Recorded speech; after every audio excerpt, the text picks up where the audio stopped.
আমিতো যোৱা নাই তেতিয়াহ'লে আমিনো কিয় চেষ্টা কৰি আছো যে সকলোৰে প্ৰতিযোগী ভাৱ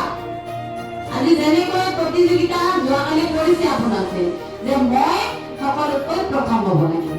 এই মানসিকতাটো প্ৰতিজনী মাতৃৰে আছে যে মোৰ ছাত্ৰটো তেওঁতকৈ ভাল হ'ব লাগিব আৰু সেইকাৰণে প্ৰতিটো খোজতে মই তাৰ নজৰ ৰাখিব লাগিব এতিয়া গণিত বিজ্ঞান জানিলেতো নহ'ব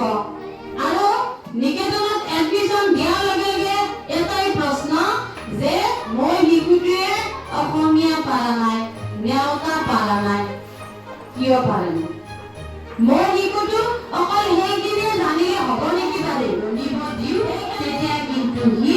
গণনা শিকিব চাউলো চিনি পাব দাইলো চিনি পাব আৰু যদি পেলাই এই চেগতে ক'ব